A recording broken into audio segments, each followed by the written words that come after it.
네, 하나님 말씀 보도록 하겠습니다. 마태복음 1장 18절부터 25절까지의 말씀입니다. 마태복음 1장 18절부터 25절까지의 말씀. 저와 여러분이 한 절씩 교독하고 마지막 절은 합독하도록 하겠습니다. 교독합니다. 예수 그리스도의 나심은 이러하니라. 그의 어머니 마리아가 요셉과 약혼하고 동거하기 전에 성령으로 잉태된 것이 나타났더니 그의 남편 요셉은 의로운 사람이라 그를 드러내지 아니하고 가만히 끊고자 하여 이 일을 생각할 때 주의 사자가 현몽하여 이르되 다윗의 자손 요셉아 내 아내 마리아 데려오기를 무서워하지 말라. 그에게 잉태된 자는 성령으로 된 것이라.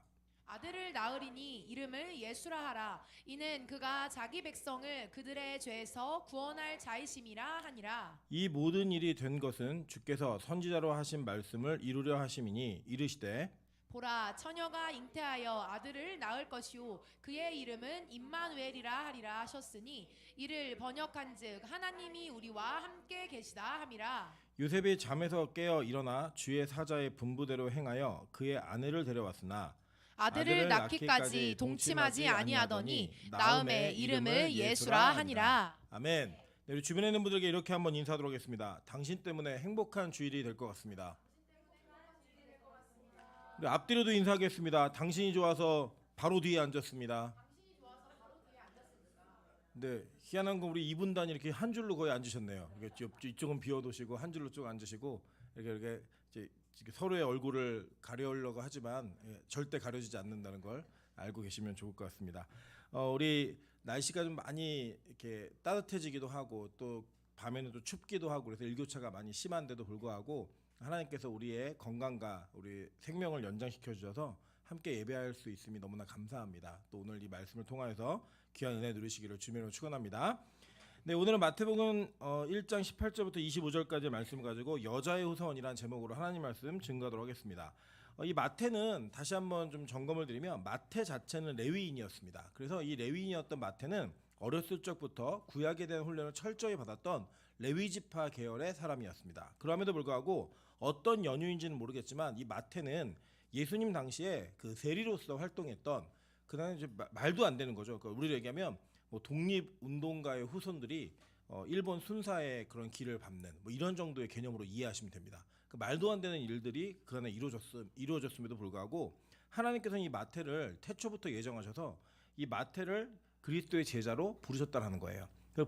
부르심 받고 난 마태가 예수님을 쫓아서 예수님의 공생애를 같이 보내고 그 이후에 마태가 기억했던 십자가에 달리시고 또 승천하신 그 예수 그리스도의 모습 속에 기억되었던 공생애의 삶은 구약에 예언되어진 삶과 너무나 일치했던 그 삶이었기 때문에 마태 자신은 그 예수를 메시아라고 확신을 했고 그 확신한 가운데서 유대인들에게 이 마태복음을 기록함으로 말미암아 그들 역시 그 예수 그리스도를 예수 메시아를 정확히 믿을 수 있도록 인도하는 그 글을 성령의 감동에 쓰게 된 것입니다. 그래서 이 우리 배운 것처럼 1장 1절부터 17절까지는 그 족보를 통하여서 이 예수가 예언되어진 메시아다라고 하는 것들을 계속 이야기했고 그렇게 말했다라고 하는 것을 우리가 9번의 시간에 걸쳐서 이 내용들을 나누었습니다. 그러고 난 다음에 오늘 18절에 다시 그 예수의 나심을 조금 더 확대해서 현미경처럼 확 들여다보는 거예요. 이 예수가 낫다라는 것 자체는 이미 16절에 기록되어 있는 내용이었습니다. 그런데 지금 이 부분은 18절부터 25절까지는 그 예수에 대한 부분을 좀 더 확대해서 더 정밀하게 살펴보는 내용입니다. 그런데 보시면 참 재밌는 게 나오는데 이렇게 얘기해요. 18절에서 예수 그리스도의 나심은 이러하니라. 그의 어머니 마리아가 이렇게 얘기했어요. 그죠? 자, 여기 보시면 1장에 나와 있는 족보는 부계를 중심으로 쭉 내려온 족보입니다. 그러니까 아버지가 누구인가를 중점적으로 쭉 내려온 족보예요. 그런데 오늘 이 18절에서는 예수 그리스도의 나심을 이야기하면서 어머니 마리아가 요셉과 약혼하고 동거하기 전에라고 이야기하면서 이 출산, 예수 그리스도가 이 땅에 오시는 성육신의 그 시작과 출산을 여자로부터 시작하고 있다라는 거예요. 그 어머니 마리아의 이름을 이야기하면서. 그래서 이것은 그 시대 속에서 족보의 개념을 가지고 있는 사람들에게는 굉장히 생경한 이야기였습니다. 남자 족보로 내려오는데 그걸 쭉 소개해놓고 갑자기 여자의 그 여자가 출생의 주도권을 가진 주어가 되어서 나타나고 있지라는 의심을 충분히 품을 만한 그런 이야기였다라는 거예요. 여러분, 그런데 이것은 정확하고 분명하게 이해되시는 게 뭐냐면 이것은 하나님께서 예언하신 내용이라는 겁니다. 그 내용이 이루어지는 건 어떻게 이루어지는 건지 이걸 살펴보면서 구약의 말씀 한 구절 한 구절이 다 예수를 이야기하고 있고 그 예언이 실제적으로 성취되고 있구나라는 것을 정확하게 이해하시면서 오늘도 복음에 대한 또 예수 그리스도에 대한 확신을 가지시기를 주님으로 축원합니다. 자, 먼저 여기 보면 뭐라고 얘기하냐면 어머니 마리아가 요셉과 약혼하고 동거하기 전에 성령으로 잉태된 것이 나타났더니 이렇게 이야기합니다. 이 요셉과 마리아의 정원 이 부분을 조금 우리 살펴볼 필요가 있다고 생각합니다. 이 부분은 사실 이 요셉이라고 하는 이름의 뜻은 히브리어로 요세프인데 이거는 그가 더한다라는 뜻인데 약혼하다라는 거를 이제 헬라어가 아닌 히브리어라면은 키두신 그래서 이게 그 카도시라고 거룩하다라고 하는 이 단어로부터 파생되어진 내용입니다. 그런데 이게 무슨 내용이냐면 거룩하다라는 것은 이스라엘 공동체의 구약적 이해는 분리됨이에요. 그러니까 무언가 구별되어서 따로 구별함 이런 내용이거든요. 근데 그게 약혼했다라는 그 이야기가 히브리어로는 키두신이라는 단어인데 특별하게 분리되어 있는 상태 이런 개념입니다. 그러니까 이 정혼하는, 약혼하는 이게 한글로는 우리가 이해할 수 있는 우리 문화권에서 그냥 약혼이라고 이해할 수 있지만 이 히브리 문화 속에서는 우리보다는 조금 더 무겁게 이해를 하셔야 됩니다. 그러니까 이 정혼한 상태는 어떤 상태냐면 이미 그 여인이 다른 남자와 다른 가능성이나 교제를 할 수 없는 상태예요. 그리고 이 약혼이라는 거는 뭐 깨질 수도 있지만 이때 당시 약혼은 그냥 그 약혼한 정혼한 상태가 어떤 상태냐면 나한테 다시 올 신랑을 기다리는 상태입니다. 그러니까 정해진 신랑을 기다리는 상태예요. 그러니까 여기에는 예를 들어서 우린 약혼했다가 파혼해도 아유 결혼한 것보다 나 이렇게 얘기하잖아요. 우리 문화권에서는. 근데 이 문화권에서는 약혼했다가 파혼이라는 거는 이혼당한 거랑 똑같은 거예요. 그래서 이 시기에 다른 남자하고 통정을 하게 되면 이 통정한 여자를 남자가 고발을 하면 돌에 쳐 죽이게 되어 있습니다. 그러니까 이제 히브리인들이 저주스러운 죽음 이런 걸 쭉 목록으로 할 때 나무에 매어다라는 거, 불에 태워 죽이는 거 이렇게 있는데 그 중에 하나가 뭐냐면 돌에 맞아 죽는 거예요. 그러니까 이거는 그렇게 철저하게 형벌로 다스릴 그런 범죄였다라고 이제 구약 율법은 이야기하는 겁니다. 그런데 우리가 잘 아시는 것처럼 다른 성경에 보면 이 마리아에게 와갖고 너 성령으로 잉태될 거야. 나 남자 모르는데요. 뭐 이런 얘기하고 그거 있잖아요. 근데 그렇게 얘기한 것과 무관하게 하나님께서는 이 마리아의 마음을 여셔서 그 마리아가 순종하게 하셨고 마리아를 통해서 약혼이 된 상태인 여자에게 성령으로 잉태함이 나타났다는 거예요. 그런데 여기 뭐라고 이야기하냐면 이 남편이 그 얘기를 알게 됐어요. 이 상황을 알게 되었고 알게 된 상태에서 이 사람이 의로운 사람이라고 얘기합니다. 이 의롭다라는 단어가 히브리어로는 짜딕이라는 단어인데 하나님의 성품을 이야기하는 거예요. 하나님의 성품을 가지고 있는 이 요셉이라는 사람이 이 드러내지 않고 가만히 끊고 잤다. 이건 뭐냐면 드러내면 죽는 거예요. 마리아는. 그러니까 그걸 드러내지 않고 그냥 이걸 정리하려고 했던 거예요. 그런데 하나님의 사자가 요셉에게 나타나서 뭐라고 부르냐면 다윗의 자손 요셉아 이렇게 부른다는 거예요. 여러분들 이게 굉장히 희한한 일입니다. 왜 희한한 일이냐면 그 당시에 그 히브리 문화권에서 이름을 짓는 거는요. 그 가문이 쓰는 이름이 있었어요. 가문이 쓰고 있는.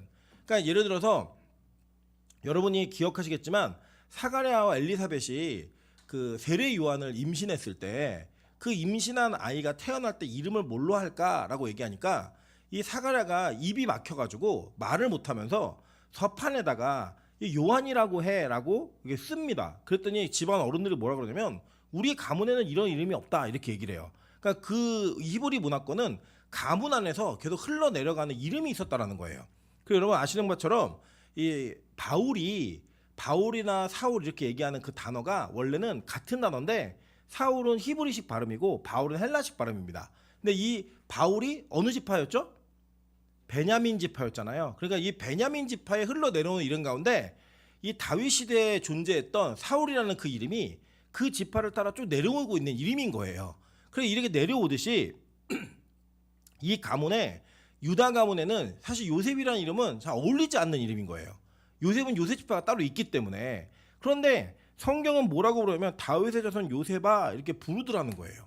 여러분 실제로 이것을 보시면 여기에 나와 있는 이 족보가 왜 중요한지를 성경은 이야기합니다. 자 볼게요. 출애굽기 1장 1절부터 7절 보겠습니다.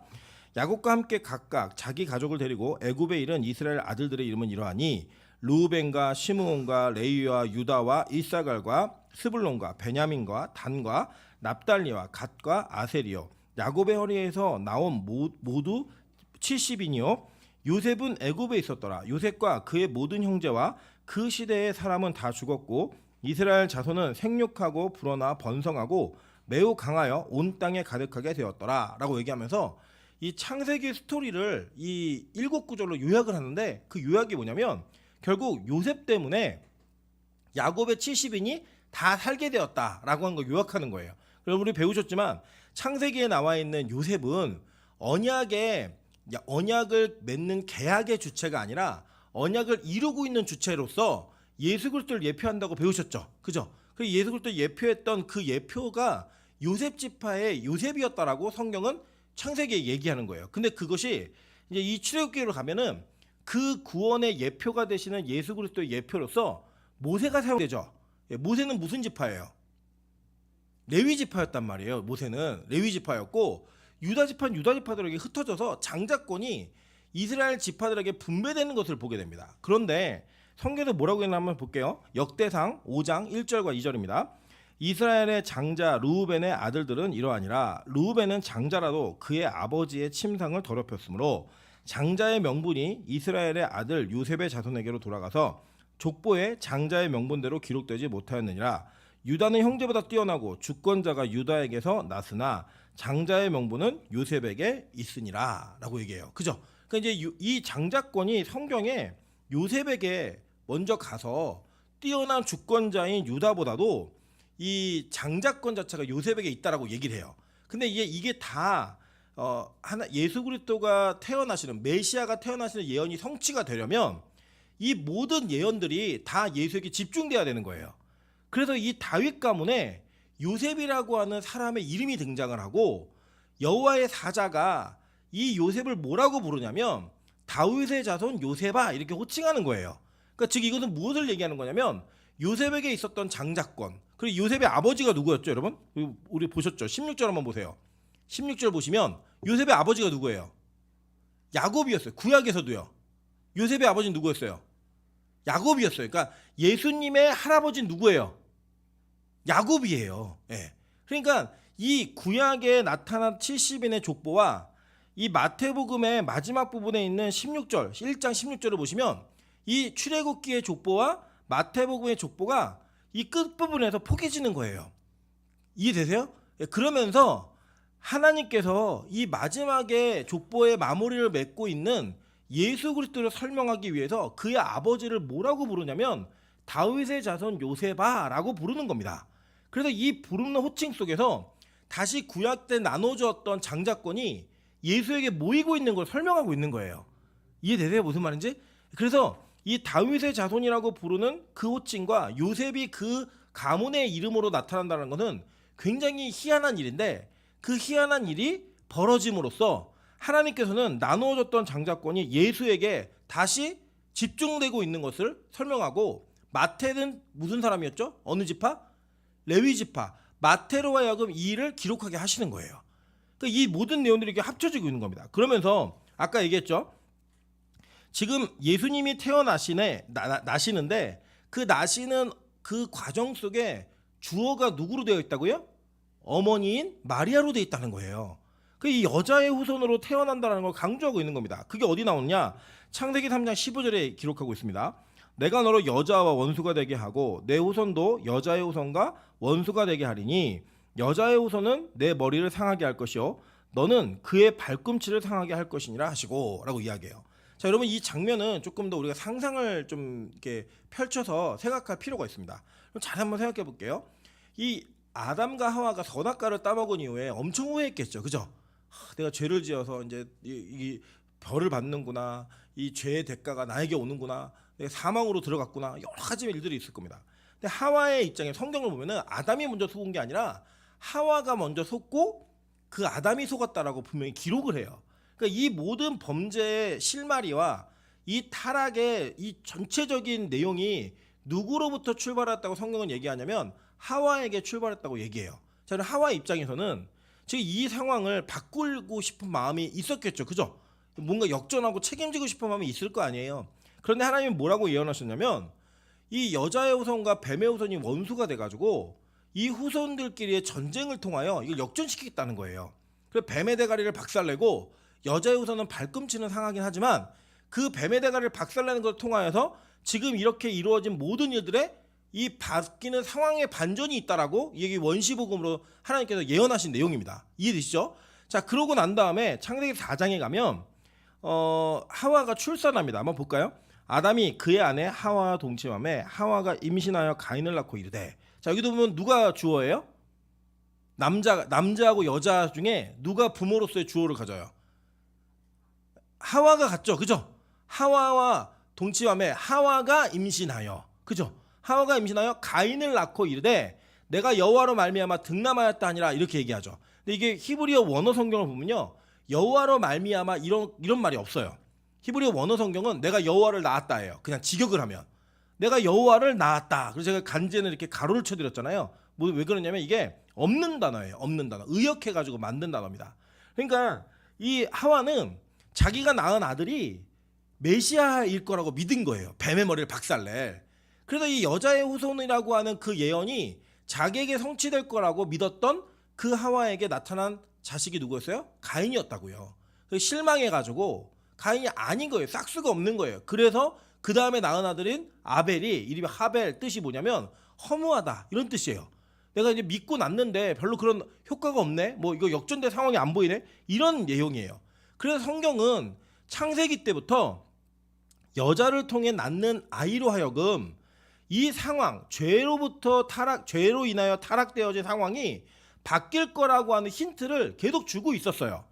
계속 볼까요? 이사야 7장 14절부터 15절입니다. 그러므로 주께서 친히 징조를 너희에게 주실 것이라. 보라, 처녀가 잉태하여 아들을 낳을 것이요 그 이름을 임마누엘이라 하리라. 그가 악을 버리며 선을 택할 줄 알 때가 되면 엉긴 젖과 꿀을 먹을 것이라 라고 이야기했어요. 자, 이게 무슨 내용이냐면 아람이라는 나라가 있었고 북이스라엘이 아람이랑 연합을 해가지고 남유다를 쳐들어온다라고 그렇게 생각하고 있었던 그 유다 왕이었던 아하스에게 이사야가 가서 얘기를 하는 거예요. 야, 너 하나님 의지하면 이겨. 걱정하지 마. 그리고 네가 이거 못 믿겠으면 징표를 구해라. 그렇게 얘기를 하니까 이 아하스가 뭐라고 하냐면 나는 징표 구하지 않을게. 나 그거 안 믿어. 그런 일이 있을 수 없어. 이렇게 얘기를 하니까 이 이사야가 이 아하스에게 야, 네가 안 믿어? 그러면 주님께서 너에게 친히 징조를 주실 건데 처녀가 잉태하여 아들을 낳을 거야. 이 단어 자체가 이제 젊은 여자라고도 번역할 수 있는데 이 처녀가 잉태하여 아들을 낳을 거고 그의 이름을 임마누엘이라 할 거다라고 얘기를 합니다. 근데 이 임마누엘 뜻이 무슨 뜻이냐면 하나님이 우리와 함께 하신다는 뜻이에요. 그리고 그 뒤에 보면 그가 악을 버리며 선을 택할 줄 알 때가 되면 엉긴 젖과 꿀을 먹을 것이다. 이 엉긴 젖과 꿀은 버터와 이 꿀을 먹는다. 이거 얘기해요. 이거 뭐냐면 가나안 땅에서만 할 수 있는 일이에요. 그러니까 이 임마누엘 때문에 새로운 땅에 들어가게 될 것이다. 약속의 땅에 들어가게 될 것이다. 이 얘기를 하는 거예요, 지금.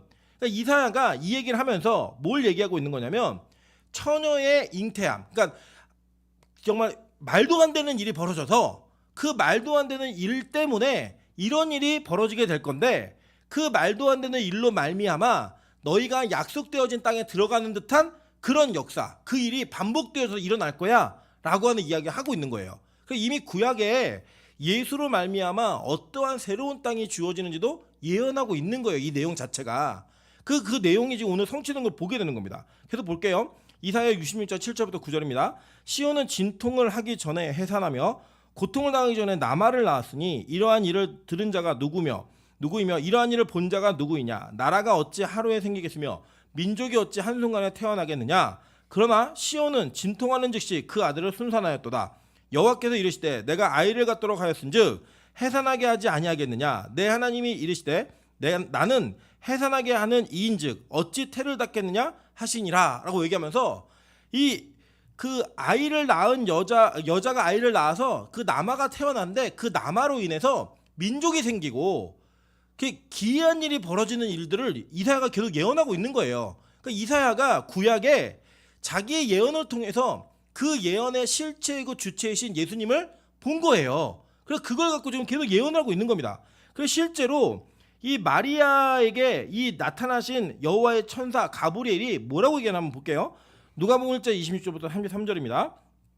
6째 달에 천사 가브리엘이 하나님의 보내심을 받아 갈릴리 나사렛이란 동네에 가서 다윗의 자손 요셉이라 하는 사람과 약혼한 처녀에게 이르니 그 처녀의 이름은 마리아라. 그에게 들어가 이르되 은혜를 받은 자여 평안할지어다. 주께서 너와 함께 하시는도다 하니 처녀가 그 말을 듣고 놀라 이런 인사가 어찌함인가 생각하매 천사가 이르되 마리아여 무서워하지 말라. 내가 하나님께 은혜를 입었느니라. 보라 내가 잉태하여 아들을 낳으니 그 이름을 예수라 하라. 그가 큰 자가 되고 지극히 높으신 이의 아들이라. 일컬어질 것이요 주 하나님께서 그 조상 다윗의 왕위를 그에게 주시리니 영원히 야곱의 집을 왕으로 다스리실 것이며 그 나라가 무궁하리라 라고 얘기하면서 새하늘과 새 땅에 대한 그 새 나라에 대한 통치권을 이야기하고 있죠. 그 마리아는 이름이 원래 발음이 뭐라 그랬어요?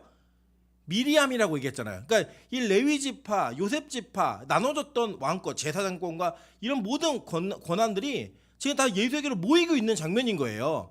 그거를 구약에 예언된 내용들이 다 지금 성취가 되고 있는 겁니다. 그래서 여러분 잘 보시면 디모데전서 2장 14절부터 15절에 뭐라고 얘기하냐면 아담이 속은 것이 아니요 여자가 속아 죄에 빠졌습니다. 그러나 여자들이 만일 정숙함으로써 믿음과 사랑과 거룩함에 거하면 그의 해산함으로 구원을 얻으리라 라고 얘기했어요. 이게 여러분 이거 그냥 문자적으로 이해하셔가지고 임신해서 애를 낳지 않는 자는 구원 못 받는다 이렇게 하시면 안 되는 거예요. 문자로 이해하시면 이게 무슨 내용이냐면 바울이 여자와 남자와의 관계를 어떻게 해석을 했죠? 에베소서에서 그리스도와 교회 안의 관계를 해석을 했잖아요. 그러니까 이 여자가 뭐예요? 교회죠.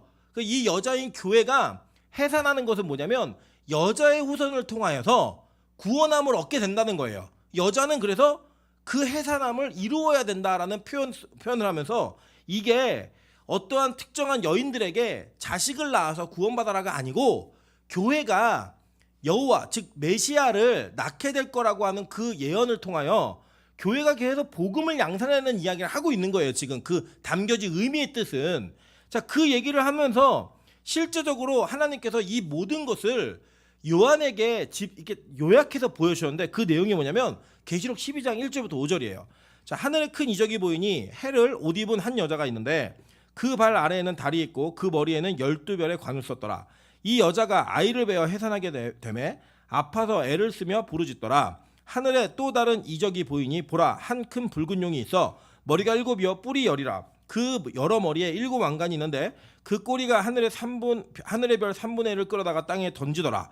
용이 해산하는 여자 앞에서 그가 해산하면 그 아이를 삼키고자 하더니 여자가 아들을 낳으니 이는 장차 철장으로 만국을 다스릴 남자라. 그 아이를 하나님 앞과 그 보좌 앞으로 올려가더라 라고 얘기해요. 이게 지금 구약 역사 전체를 하나님이 요약해가지고 그림 언어로 요한에게 보여준 내용인 거예요. 이제 이해되시죠? 무슨 말인지. 그 내용들이 쭉 이렇게 누적되어 와서 구약의 예언이 예수에게 성취된 것을 이루게 하셨고 사도 요한이 마지막 요한계시록의 이 내용을 다 종합적으로 다시금 정리돼서 보면서 기독교의 역사가 어떻게 이루어져 왔는지를 보는 겁니다. 자, 그러니까 잘 보세요. 예수는 교회를 만들었어요. 그죠? 그리고 교회는 예수를 낳은 거예요. 이 과정이 계속 이루어지고 반복되는 그 과정을 통해서 우리의 구원이 예수를 계속 지켜가는 과정 속에 예수 믿는 자들을 계속 양산하는 과정 속에 이루어진다라고 하는 그 구약적 예언이 실제로 신약에 오면 성취가 되어서 지금 저와 여러분이 교회라는 이름으로 하나님 앞에 예배하고 있는 겁니다. 이게 그대로 이 구약 성경에서 나타나는 게 신약에 지금 막 되고 있는 거예요. 그럼 도대체 왜 성경을 이렇게 복잡하게 남자의 후손으로 쭉 오는 게 아니라 여자의 후손으로 이 메시아가 온다라고 말을 하고 있는가? 왜 그렇게 와야만 하는가? 이 내용들 한번 좀 보도록 할게요. 자, 로마서 5장 12절 그리고 17절부터 19절입니다. 그러므로 한 사람으로 말미암아 죄가 세상에 들어오고 죄로 말미암아 사망이 들어왔나니 이와 같이 모든 사람이 죄를 지었으므로 사망이 모든 사람에게 이르렀느니라 라고 얘기합니다. 자, 이거 누구 얘기하는 거예요? 아담 얘기하는 거죠. 그죠? 그러니까 아담과 하와로 대표하는 그 사람 때문에 모든 인류가 죄로 떨어지게 되었다라고 얘기하는 거예요. 타락이 되었다. 그러니까 이 모든 인류의 모든 그 뿌리는 한 아버지, 한 어머니를 두고 있는 거죠. 그리고 이 한 어머니 아버지의 후손인 자들은 다 죄악 중에 태어날 수밖에 없는 거예요. 저와 여러분이 태어나면 뭘로 태어나죠? 죄인으로 태어나는 거예요, 우리가. 그러니까 만약에 예수께서 이 혈통을 따라 그대로 태어나게 되면 예수님은 어떻게 되는 거예요? 죄인이 되는 거예요. 그러니까 예수님은 이 혈통을 따라 이 방법대로 태어나시면 안 되는 거예요. 자, 그리고 얘기합니다. 자, 우리 17절부터 19절 한번 볼게요. 한 사람의 범죄로 말미암아 사망이 그 한 사람을 통하여 왕노로 하였은즉 더욱 은혜와 의의 선물을 넘치게 받는 자들은 한 분 예수 그리스도를 통하여 생명 안에서 왕노릇 하리로다. 그런즉 한 범죄로 많은 사람이 정죄에 이른 것 같이 한 의로운 행위로 말미암아 많은 사람이 의롭다 하심을 받아 생명에 이르렀느니라. 한 사람이 순종하지 아니함으로 많은 사람이 죄인 된 것 같이 한 사람이 순종하심으로 많은 사람이 의인이 되리라 라고 얘기하는 거예요. 자, 그러니까 지금 한 사람이었던 아담과 그리고 한 분이신 예수 그리스도가 이 문제를 인류의 대표가 돼서 해결해야 되는 거예요. 그러니까 예수님은 반드시 인자로 와야 돼요. 인간의 아들로 와야 되는 거예요. 동시에 이 아담의 혈통을 따라 그대로 오면 죄인으로 태어나잖아요. 그러니까 그 방식대로 태어나시면 안 되는 거예요. 그래서 성령의 잉태로 말미암아 아담의 혈통을 따르지 않는 출생이 그렇게 이루어져야지만 예수는 죄 없는 상태에서 인류의 대표가 되어져서 모든 인류의 죄악을 해결하는 의를 이룰 수 있으시기 때문에 예수는 여자의 후손으로밖에 올 수 없는 거예요. 이 마태복음의 이 족보가 뭐예요? 부계잖아요. 부계. 남자가 어떻게 오게 되었는지 부계를 쭉 설명하면서 그 안에 모든 죄악들이 다 담겨져 있는, 심지어 다윗까지도 모든 죄의 집약체 아니에요. 그걸 다 설명해 주면서 예수는 이 혈통이 아닌 다른 혈통으로 와야만 하는 그 필연적 요소가 이 복음 안에 담겨져 있음을 설명하고, 그 설명이 마리아의 성령의 잉태로 이루어졌다라고 얘기하고 있는 거예요. 그러니까 여러분, 성령의 잉태되는 일은 또 있어요, 없어요? 없어요. 유일하게 한 번 있는 거예요. 그러니까 우리 중에 이 세대를 살고 있는 사람들 중에 이러한 방식으로 태어나지 않은 자들은 인류를 대표하는 예수가 될 수 있어요, 없어요? 없다고요. 그러니까 이만이고 뭐 정명석이고 다 거짓말이, 다 가짜예요. 말도 안 되는 얘기라는 거예요. 어머니 아버지 있잖아요, 그 사람들 다 거짓말이라고요. 그게 아버지의 혈통, 그러니까 인류가 태어나는 일반적 생식법으로 태어나는 모든 자들은 다 아담의 죄를 그대로 물려받은 존재들이라고요. 그래서 우리는 원래부터 태어나면 죄인입니다. 내가 왜 죄인이죠? 이렇게 묻지 마세요. 그냥 그 죄인이에요, 죄인. 우리가. 그리고 그 죄의 결과가 뭐예요? 선악과를 따먹은 자들의 특징이 뭐였어요? 선과 악을 자기가 판단하는 거예요. 여러분, 아이들이 안 하는 줄 아세요? 다 합니다. 아이들 중에 분유를 자기 거부하기도 하고요, 모유를 거부하기도 하고요, 먹는 시기, 자기가 원하는 거 선택하는 게 다 달라요. 태어나면서부터 자신들의 선호와 내 기준의 옳고 그름의 문제를 다 가지고 태어나요. 그 왜 그래요? 선악과를 따먹은 그 범죄함이 우리 모두에게 이루어졌기 때문이에요. 그래서 여러분, 인간 세계에서요, 모두가 만족하는 일은 없습니다. 어떤 일을 진행하든 모두가 만족하는 일은 없어요. 왜요? 인간이 죄인인 확실한 증거이기 때문이에요. 그게 나라 정책을 결정할 때도 그렇고, 뭐 정권을 만들고 지지하는 정당도 마찬가지고, 여러분 다 다르시잖아요. 심지어는 뭐 선물 하나를 받아도 내가 좋아하는 거 싫어하는 거 색깔 하나 골라도 내가 좋아하는 색깔 싫어하는 색깔 있다고요. 그게 뭐냐? 인류가 가지고 있는 그 죄의 결과를 그대로 보여주고 있는 거예요. 그래서 성경은 이 첫 아담이 지은 죄 때문에 모두가 죽었다라고 이야기하고, 마지막 아담을 통하여 이 일을 이루어야 되는데 그 마지막 아담이 어떻게 올 줄을 예언하는 내용 중에 하나가 여자의 후손인 거예요. 자, 그래서 볼게요. 예수님은 뭐라고 표현하나? 고린도전서 15장 21절부터 22절, 45절 한번 보겠습니다. 사망이 한 사람으로 말미암았으니 죽은 자의 부활도 한 사람으로 말미암는도다. 그러니까 사망과 부활은 반대 개념이죠. 이 반대 개념이 한 사람 한 사람으로 이루어진다는 거예요. 대표로 그 이루어지는데, 아담 안에서 모든 사람이 죽은 것 같이 그리스도 안에서 모든 사람이 삶을 얻으리라 라고 얘기하며 아담과 그리스도를 대칭되어지는 구도 안에 놓고 있는 거예요. 이해되시죠? 자, 그러면서 뭐라고 얘기하냐면 45절 볼게요. 기록된 바 첫 사람 아담은 생명이 되었다는 것 같이 마지막 아담은 살려주는 영이 되었나니 라고 얘기하면서 이 첫 아담이 마지막 아담으로 성취가 될 것을 얘기하고 있는 거예요. 여러분, 이 첫 아담이 제사장이었고 왕이었고 선지자였잖아요. 이 첫 아담이 그 자리에서 타락을 하고 그 자리에서 떨어짐으로 말미암아 우리 모두가 다 인류가 죄인이 되었다고요. 그래서 그 죄인 되어진 인류를 대표한 마지막 아담이 그 모든 것을 다시 이루어내므로 말미암아 우리가 영원한 삶을 얻게 되는 생명을 살려주는 영으로 말미암아 사라지는 존재가 된다라고 성경 우리가 증거하고 있는 거예요. 그러니까 이 구도가 이루어지려면 이 두 번째 아담, 그러니까 마지막 아담인 예수가 이 땅에 인류 대표로 오시는 게 맞아요. 그래서 예수는 100% 인간으로 오셔야 해요. 인간이어야만 해요. 무조건. 동시에 이 아담의 죄를 그대로 가지고 오면 돼요, 안 돼요? 안 된다고요. 그래서 예수는 죄가 없이 태어나야 되기 때문에 일반적 방식인 남자와 여자의 연합을 통하여 태어나는 게 아니라 그냥 여자의 후손으로 성령으로 잉태되어서 태어나는 100% 신이 된다라는 거예요. 그래서 이게 예수님의 인성과 신성을 얘기할 때 이것을 얘기하고 있는 겁니다. 그래서 여자의 후손은 예수님의 신성을 강조하면서 동시에 인성이 그에게 있음을 얘기해주는 집약적 내용을 설명하고 있는 거예요. 이해되시죠? 인간의 아들로 태어났잖아요. 그런데 성령으로 잉태했단 말이에요. 그 과정을 그래서 마태는 자세하게 설명하는 겁니다. 이 내용을 현미경처럼 예수의 태어남을 다시 보자. 그래서 실제로 여기 보시면 임마누엘이라고 하라고 얘기합니다. 자, 여기 보면은 두 가지 얘기를 해요. 먼저는 이제 제가 21절을 보기 전에 23절을 먼저 볼게요. 보라, 처녀가 잉태하여 아들을 낳을 것이요 그의 이름을 임마누엘이라 하리라 라고 얘기했어요. 임마누엘이 무슨 뜻이라고요?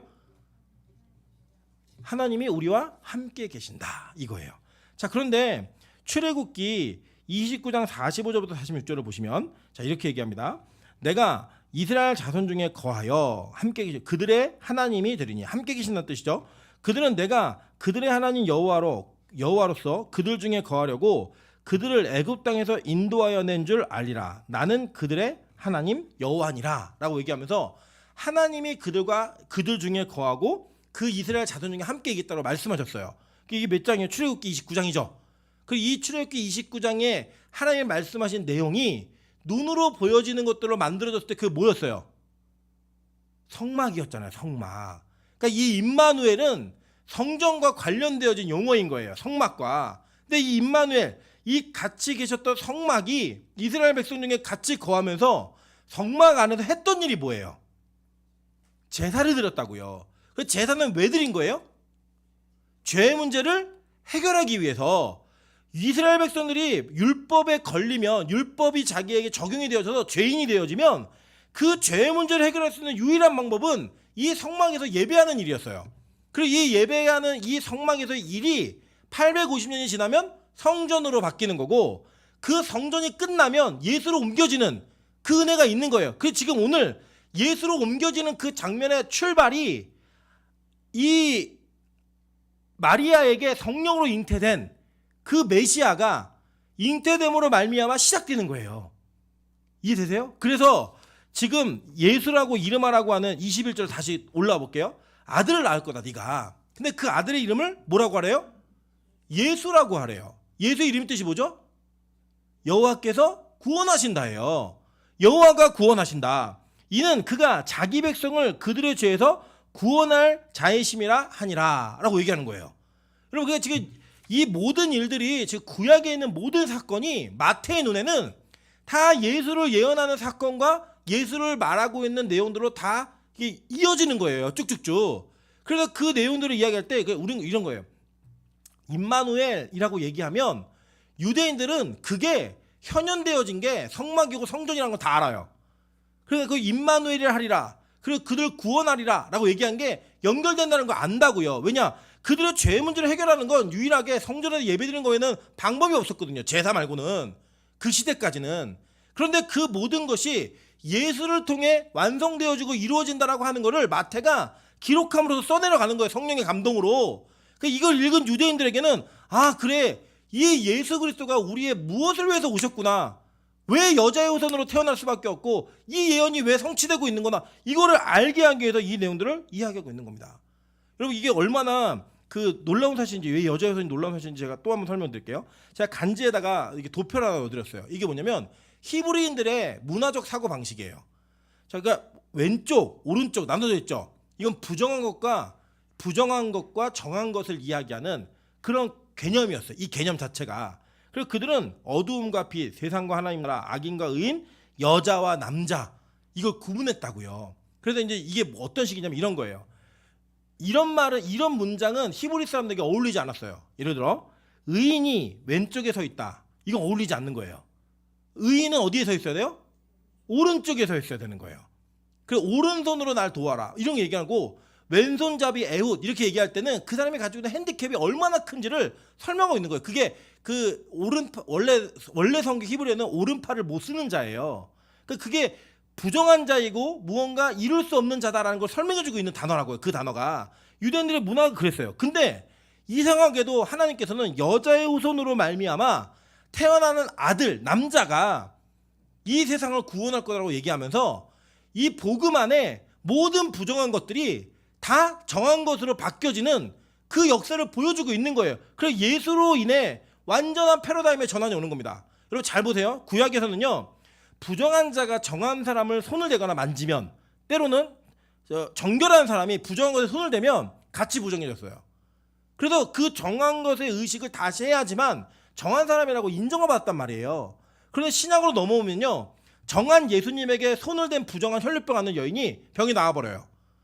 예수님께서 부정한 자들을 만지시고 안수하시면서 그 정함이 그들에게 전소되어지고 임파테이션, 그러니까 전달되어짐으로 말미암아 그들이 완전히 바뀌어지는 거예요.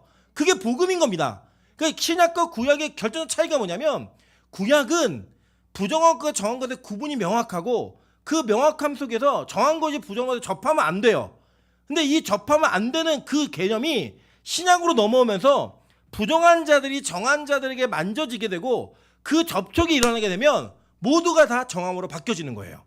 그러니까 이 예수 메시아가 여자의 후손으로 태어나서 남자로서 그 모두를 구원한다, 이 이야기는 유대인들 세계관에 있었던 이 부정한 자들 모두가 구원받는 자가 된다라는 거예요. 여자는 타락의 원흉이었잖아요. 하와라고 하는, 그러니까 여성 차별을 얘기하는 게 아니고 이 창세기에 나와 있는 아담과 하와의 사건 속에서 모두가 그렇게 해석을 했다고요. 그 해석이 완전히 변환이 되어서 여자나 남자나 상관없이 모두가 다 예수 안에 구원받는 존재가 된다라고 하는, 이걸 담아놓는 거예요. 그래서 예수라고 하는 그 이름 속에, 예수라고 하는 그 족보 속에 요셉도 들어오고 미리암도 들어오고 다 들어오는 거예요. 들어와갖고 이 모든 걸 이루기 위해 그 죄인들을 다 담아낸 그릇으로서 구원의 완전한 그릇이 되어서 거기에 담겨진 모든 영혼들이 구원받는다, 이 얘기하는 거예요. 그래서 실제로요, 요한복음 1장 14절에 보시면 말씀이 육신이 되어 우리 가운데 거하심에, 이 헬라어가 스케노라는 단어인데 장막을 치다, 이거 뭐예요? 이스라엘 중에 같이 거하셨다, 이 단어인 거예요. 그러니까 예수가 이 땅에 오셔서 이스라엘 백성 중에 거하시면서 하시는 일이 뭐냐면, 이러한 죄와 사망과 죽음과 고통의 문제를 다 담아내서 그 저주의 문제를 해결하시는 거예요. 이 죄의 권세의 문제를 해결하시는 그 하나님은 오셨다라는 거예요. 그거를 지금 마태가 여기다 이 구절에 다 써놓고 있는 거예요. 예수란 이름의 뜻이 뭔지 아니? 그가 자기 백성을 그들의 죄에서 구원할 자이심이야, 이걸 얘기하는 거고요. 임마누엘 알잖아. 임마누엘이 뭐지? 성전, 성막, 그게 너희 중에 있으면서 죄의 문제 해결했잖아. 이 예수가 너에게 온 것은 너희의 재정의 문제와 뭐 법적인 문제와 삶의 문제를 해결해주기 위해 온 게 아니라 죄의 문제를 해결하기 위해 오신 분이야, 이걸 설명하는 거예요. 이 족보를 현미경처럼 바라보면서 예수가 어떤 분인지 내가 지금부터 자세히 설명해 줄게 라고 하는 그 성령님의 음성이 마태를 통하여 우리에게 그렇게 전달되고 있는 거예요. 즉 그들이 믿었던, 유대인들이 믿었던 우리 민족을 구원하고 로마 정부로부터 우리를 독립시키고 경제, 군사, 정치적인 모든 독립을 이루어내는, 그리고 우리가 원하는 그 이스라엘 팔레스타인 땅을 다시 얻어내는 그 메시아가 아니라 약속되어진 새하늘과 새 땅에 우리를 끌고 들어갈 모든 죄인을 다 아우러서 모든 죄의 요소와 불완전한 요소를 다 품고 그 문제 해결해서 그리로 들어가실 그 예수가 지금 이 땅에 오셨다는 거예요. 그게 바로 여기 복음에 담겨져 있는 내용인 겁니다. 그럼 마태는 그걸 설명해 주고 싶었던 거예요, 유대인들에게. 그리고 지금 오늘 여러분에게, 저와 여러분에게 마태는 동일하게 설교하고 있는 거예요. 여러분, 우리가요 이 땅을 살면서 진짜 구원받을 만한, 구원받지 못할 이런 기준을 우리의 눈으로 결정하면요, 우리는 정말 구원받지 못할 죄인들입니다. 아시잖아요, 여러분. 공개되지 않았고 뭔가 드러나지 않았기 때문에 그냥 우리가 서로 얼굴을 보는 것이지, 우리 개개인의 삶을 현미경처럼 면밀하게 들여다보면 여기에 있는 어떤 누구도 나 구원받을 만한 자격이 있어라고 말할 사람이 아무도 없다라는 거예요. 아까도 제가 우리 기영자가 오면서 제가 지나왔던 목사님들의 이런 이야기들을 잠깐 하게 됐어요. 제가 목회자 저에게 복은 뭐냐면 제가 여지껏 경험했던 모든 교회 목사님들은 그래도 기본적으로 상식 이하의 분들은 한 분도 안 계셨어요. 목사님들이, 담임 목사님들이. 그래서 제가 그분들을 경험하면서 참 많은 것을 배웠고 많은 것들을 도움을 받았고 성장하는 데 있어서 많은 것들이 저에게 주어졌습니다. 반면에 그러한 이면에는 제가 다 얘기할 수 없는 단점들도 보았어요. 물론 저도 그런 게 다 있겠죠. 누구나 다, 모두가. 그래서 저는 그 공과 과의 문제를 저울질해서 뭐가 더 큰가 이걸 다루는 게 아니라 그분들이 하신 올바르고 좋았던 목회의 모습들을 통하여 그 잘못된 거의 문제들을 문제 삼지 않고 그걸 덮어가는 거예요. 그걸 넘어가는 거예요, 그냥. 왜냐? 어차피 하나님이 우리에게 가운데 이 땅에 오셔서 하실 일이 뭐냐면 그러한 죄의 문제를 해결하시기 위해 오셨기 때문에 적어도 우리 기준에 어떠한 죄인, 내가 볼 때 이 사람은 죄를 더 많이 졌고 이 사람은 죄를 덜 졌고 이러한 판단 기준조차도 전혀 문제가 되지 않는 복음이 우리에게 주어진 거예요. 그런 연약함들조차도 다 품고 해결할 만한. 여러분, 예수님은요 죄를 조금 지은 사람만 구원하시는 게 아니에요. 죄가 양에 상관없이 질에 상관없이 하나님은 그 모든 죄악을 동일하게 보셨고 그 동일한 죄의 결과가 다 사망이라고 얘기했다고요. 그러한 죄인들을 그냥 하나님의 무조건적인 선택에 의해 하나님께서 구원하시는 거예요. 그러니까 어떤 누구도 그 사람의 인격적 그리고 도덕적 윤리적 잘못된 문제를 가지고 이 사람이 구원받았다 구원받지 못했다라고 얘기할 수 없다고요. 하나님이 그걸 어떻게 바꾸실지 모르니까. 아니 오른편의 강도도 구원받았잖아요. 평생을 죄짓다가 마지막 십자가 앞에서 회개했던 그 자가 구원을 받았다고요. 여러분 가룟 유다는 어땠어요? 예수님과 함께 공생애를 살면서 전도도 했고 성령의 은혜도 자기가 체험을 했고 자기의 복음 전함을 통해 사람들이 변화되고 바뀌는 것도 보았다고요. 그랬던 자가 마지막에 예수를 부인하고 지옥에 갔어요. 그러니까 어떤 누구가 자기의 구원을 확증하고 어떤 누구가 상대방의 지옥행을 결정할 수 있겠어요? 못한다고요. 아무도 할 수 없어요. 오직 우리는 그 가능성을 열어주시고 그 가능성을 유일하게 해결할 수 있는 예수 그리스도만을 믿고 그분을 따라가면서 이 길이 복음의 길이고 구원의 길이니까 포기하지 않고 걷는 거예요. 오늘 하루를. 내일을 살게 하시면 또 그 내일을 걷는 거고요. 그게 바로 예수가 여자의 후손으로 오셔서 이 땅에서 하실 일, 그걸 믿는 자들의 모습인 거예요. 여러분, 그래서 우리는 어떤 누구도 자기를 자랑할 수 없어요. 어떤 누구도 자기가 대단하다, 어떻다 얘기할 수 없어요. 왜요? 우리는 다 뱀의 후손들이에요. 뱀 새끼들이에요. 그런데 하나님이 거기서 그 독사의 자식들 가운데 하나님의 은혜로 말미암아 우리를 건지신 거예요. 그 건지시는 그 예수가 이렇게 와서 자기의 백성을 선택으로 말미암아 구원한다라고 하는 것이 성경에 기록되어 있는 겁니다. 그래서 여러분, 여러분이 죄인이라고 하는 것을 자꾸 부정하려 하지 마세요. 잘못하고 실수하고 넘어진 사실에 대해서 100% 인정하셔도 돼요. 왜요? 그 가운데 구원의 은혜가 반드시 있기 때문에. 성경 볼게요. 누가복음 5장 30절부터 32절입니다. 바리새인과 그들의 서기관들이 그 제자들을 비방하여 이르되 너희가 어찌하여 세리와 죄인과 함께 먹고 마시느냐. 예수께서 대답하여 이르시되 건강한 자에게는 의사가 쓸데없고 병든 자에게라 쓸데있나니 내가 의인을 부르러 온 것이 아니요 죄인을 불러 회개시키러 왔노라. 예수님이요 직접 말씀하셨어요. 나는 의인들에게는 필요가 없는 존재야. 나는 죄인들에게 필요가 있는 존재이기 때문에 이 땅에서 내가 만나는 자들은 세리와 죄인들, 그들과 함께 먹고 마시는 거야. 이 얘기를 하신 거예요. 그래서 볼까요? 누가복음 15장 1절부터 4절입니다. 모든 세리와 죄인들이 말씀을 들으러 가까이 나오니 바리새인과 서기관들이 수군거려 이르되 이 사람이 죄인을 영접하고 음식을 같이 먹는다 하더라. 예수께서 그들에게 이 비유로 이르시되 너희 중에 어떤 사람이 양 100마리가 있는데 그 중에 하나를 잃으면 99마리를 들여 두고 그 잃은 것을 찾아내기까지 찾아다니지 아니하겠느냐. 이렇게 얘기하면서 죄인한 사람이 회개하는 것을 천국에서 얼마나 기뻐하는 줄 아니? 이 얘기하시는 거예요, 예수님이. 여러분, 그게 복음의 핵심이라고요. 진리. 예수님은 그걸 위해 이 땅에 오셨다고요. 근데요, 지금 우리 현대교회의 교인들, 특별히 우리도 마찬가지예요. 우리는 자꾸 우리가 죄가 없는 거룩한 자가 되어야 된다고 생각해요. 그걸 노력하는 거예요. 그리고 그걸 노력하는 것을 일부 성공하는 것처럼 보이게 되고 포장이 되어지면 그 사람은 훌륭한 그리스도인이라고 얘기를 해요. 아니에요. 성경은 우리에게 그것을 가르치는 게 아니에요. 성경은 우리가 얼마나 큰 죄인인지를 자꾸 얘기해 주면서 그 큰 죄인이기 때문에 예수의 은혜가 더 필요한 존재이고 그 죄인이 되면 될수록 그 큰 은혜를 누릴 수 있다라고 얘기를 해요. 그래서 성경이 이렇게 얘기하는 거예요. 디모데전서 1장 15절에 바울이 이렇게 고백합니다. 미쁘다 모든 사람이 받을 만한 이 말이요 그리스도 예수께서 죄인을 구원하시려고 세상에 임하셨다 하였도다. 죄인 중에 내가 괴순이라. 디모데 전서는요 바울 사도가 마지막에 쓴 성경이에요. 성경 바울 서신 중에 마지막에 쓴 성경이에요. 근데 그가 처음에는 사도들 중에 작은 자라고 고백했던 그가 마지막에 뭐라고 얘기하는지 아세요? 죄인 중에 내가 괴수라고 얘기하는 거예요.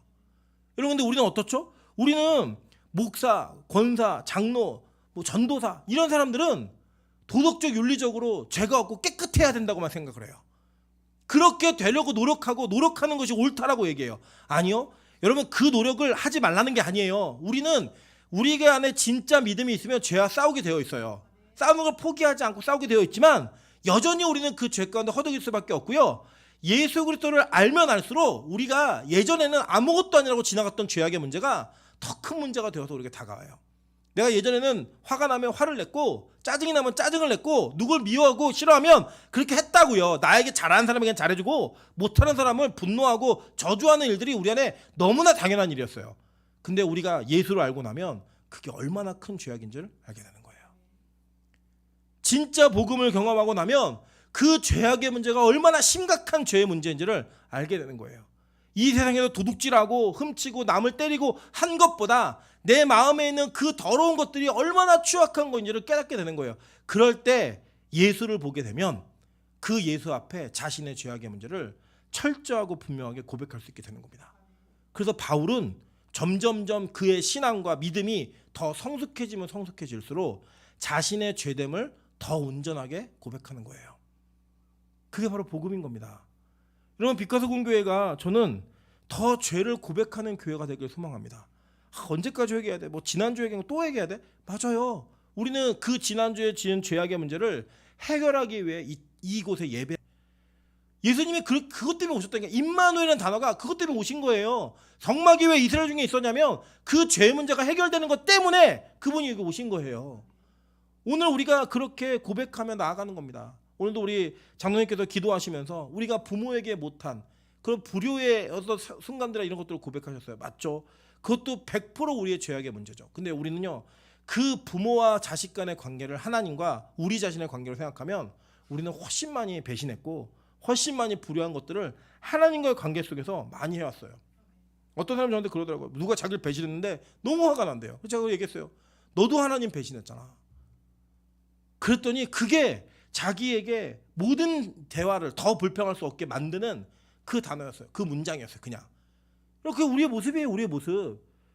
저 인간이 나한테 못한 거, 저 뭐 자식과 부모 사이에 뭐 용돈을 줬느냐 안 줬느냐 이런 분쟁이 다 있겠지만 우리가 다 하나님으로 생각하면 하나님이 부모지잖아요. 부모의 원체시잖아요. 본체이신 거 하나님께 우리가 얼마나 많이 불효했어요. 사기치고 거짓말하고 떼어먹고 그러니까 수없이 많이 수룩하잖아요. 여러분, 이 어버이날, 어버이 주일에 우리 다시 한번 기억해야 될 것은 이 땅의 부모님에게 잘 못한 거 그것도 기억해야죠. 그리고 그것을 바꾸기 위한 노력도 해야죠. 동시에 여러분이 얼마나 하나님 앞에 불효했는지를 다시 한번 기억하시는 은혜가 있어야 됩니다. 왜냐? 그 고백이 있어야지만 우리는 예수와 친구가 될 수 있기 때문이에요. 주님과 한 상에서 밥을 먹을 수 있기 때문이에요. 그래야지만 그분이 우리를 위해 오셨다는 것이 너무나 확실하고 분명하게 우리에게 믿어질 수 있기 때문입니다. 여러분, 한번 생각해 보실까요? 여기에 우리가 정말 좋아하고 뭐 이렇게 막 선망할 만한 그런 뭐 사람이 한번 왔다고 칩시다. 이 자리에 온 거예요. 이 자리에 와가지고 만나러 왔는데 내가 여기서 누구 특정한 사람 한 사람을 찝어서 그 사람을 만나러 왔고 나머지는 다 나랑 의미 없어 라고 얘기하면 우리가 구경을 하면서 그 사람을 봤다라는 기쁨은 있겠지만 그 사람이 와가지고 우리에게 실제로 주는 유익은 아무것도 없어요. 그렇지 않습니까? 아무것도 없어요. 아무것도. 예를 들어 우리 교회는 뭐 저는 연예인을 별로 안 좋아하기 때문에 뭐 제가 좋아했던 연예인도 죽었고 이미 그래서 뭐 별로 의미가 없지만 BTS에 뭐 그 방탄소년단이 우리 교회 온 거예요. 왔는데 딱 와서 하는 얘기가 나는 김민정 집사를 만나러 왔습니다. 라고 얘기하면 그렇게 좋아하던 뭐 박미영 집사, 최영 집사 다 실망인 거죠. 봐서 좋긴 좋지만 나한테 눈길도 주지 않아요. 너를 위해 온 게 아니라 내가 다른 사람을 위해 왔어. 무슨 의미가 있어요 그게? 우리가 교회에서 그럴 수 있다는 거예요. 매일 예배를 드리는데 의인처럼 예배를 드리니까 나는 건강한 사람이라고 생각하니까 예수님이 쓸데가 없는 거예요. 복음을 아무리 들어도 마음의 감동이 없고 십자가의 은혜가 우리에게 온다라고 해도 그것이 여러분에게 떨림과 설레임으로 다가오지 않는 거예요. 설렘으로 다가오지 않는 거예요. 그냥 지나가는 이야기, 교회니까 어쩔 수 없이 들어야만 되는 이야기. 그리고 복음에는요 감격이 있으셔야 돼요. 근데 그 감격은 누구에게 오는 거냐? 죄인이라고 고백한 자에게 오는 거예요. 오늘도 그분이 여러분을 찾아오셨기 때문에 여러분 100마리 양 중에 99마리라고 절대 생각하지 마세요. 여러분 잃어버린 한 마리일 수가 있어요. 저는 교회 밖에 있는 죄인들도 중요하지만 교회 안에 있는 죄인들이 훨씬 더 중요하다고 생각합니다. 왠지 아세요? 여러분 생각해 보실까요? 평생을 교회 다니다가 지옥 가는 사람이 제일 불행한 사람 아니에요? 가장 구원받을 만한 가능성을 가까이 둔 자가 지옥에 갈 때 그 충격과 공포와 그 아쉬움은 이 세상 무엇과도 바꿀 수 없을 것 같아요. 밖에 있는 자들은 지금 어차피 밖에 있으니까 아직 때가 안 됐으니까 못 듣는 거죠. 그런데 진짜 구원받아야 될 그 구원의 현장 속에서 그 구원의 메시지가 들리지 않는 의인들에게 제가 다시 한번 권면합니다. 여러분 오늘 철저하게 죄인이라고 고백하세요. 우리 죄를 그곳에서부터 건지실, 우리 죄악으로부터 우리를 건지실 그분이 이 땅에 오셨습니다. 그리고 그 예수께서 오늘 여러분을 초청하시는 거예요. 나 죄인하고만 밥 먹을 거야. 나 죄인을 위해서 왔어. 그때 그 주인공이 저와 여러분 되시기를 주님의 이름으로 축원합니다.